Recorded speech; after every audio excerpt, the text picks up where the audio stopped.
दोस्तों, आज की कहानी जो हम एक्सप्लेन करने जा रहे हैं वो एक सच्ची घटना पर आधारित है, जहां पर हम देखेंगे कि कैसे कुछ जवान अफगानिस्तान के एक माइन के खान के ऊपर में फंस जाते हैं। साल है 2006। जगह है अफगानिस्तान की कजा की डैम, जहां पर कुछ ब्रिटिश जवानों को तैनात किया गया है ताकि अगर कुछ हलचल हो तो वो तुरंत खबर कर सके।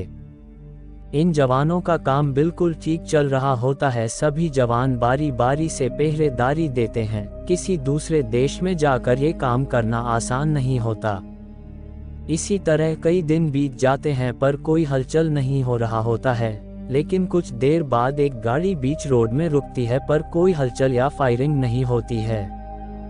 इसलिए कुछ जवान ये तय करते हैं कि वो नीचे जाकर चेक करेंगे और फिर कुछ जवान जाने के लिए तैयार होने लगते हैं और इसलिए वो सभी लोग धीरे धीरे करके नीचे जाने लगते हैं। कुछ दूरी तक चलने के बाद एक जवान का पैर गलती से एक माइन के ऊपर लगता है और माइन फट जाता है, जिसके बाद उस जवान का एक पैर उड़ जाता है, जिसके बाद सभी जवान चौकन्ने हो जाते हैं। पर उस जवान का हालत बहुत खराब होता है, जिसके बाद सभी जवानों का लीडर सभी को ऊपर आने को कहता है, पर वो उन्हें ऊपर ले जाने की हालत में नहीं होता है, इसलिए वो अपने लीडर को नीचे आने को कहता है।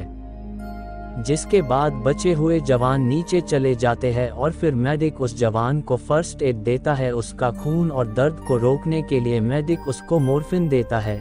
इसके बाद उनका लीडर बेस में कांटेक्ट करके एक हेलीकॉप्टर को भेजने को कहता है।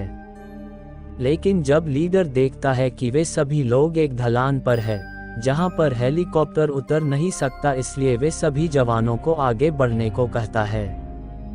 लेकिन फिर से एक जवान माइन में पैर रख देता है और वो भी घायल हो जाता है। उसका हालत भी बहुत खराब होता है। मेडिक उसका भी इलाज करता है।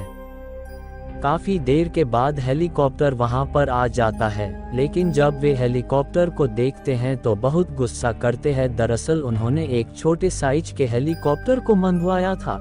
जवान उस बड़े हेलीकॉप्टर को वहां पर उतरने से मना करते हैं, लेकिन रेडियो सही से काम न कर पाने के चलते वो हेलीकॉप्टर वहां पर लैंड करने लगता है। लेकिन बड़े साइज के चलते तेज हवा चलती है और कुछ पत्थर गिरने लगता है। एक पत्थर जाकर एक माइन पर फटता है जहां पर 3 जवान बैठे होते हैं और वो भी घायल हो जाते हैं। अब पूरे 5 जवान घायल हो चुके हैं। मेडिक सभी जवानों को पूरी मदद करता है। काफी समय बीत जाता है, जिसके बाद एक हेलीकॉप्टर आता है पर वो लैंड नहीं करता है। हेलीकॉप्टर में से एक ट्रॉली को नीचे फेंका जाता है, जिसके बाद सभी घायल जवान को उसमें बिठाकर हॉस्पिटल में लाया जाता है। ये है 2006 अफगानिस्तान में हुए माइन ब्लास्ट में मौजूद सभी जवानों की रियल तस्वीर, और इसी के साथ ये कहानी यहीं पर खत्म होता है।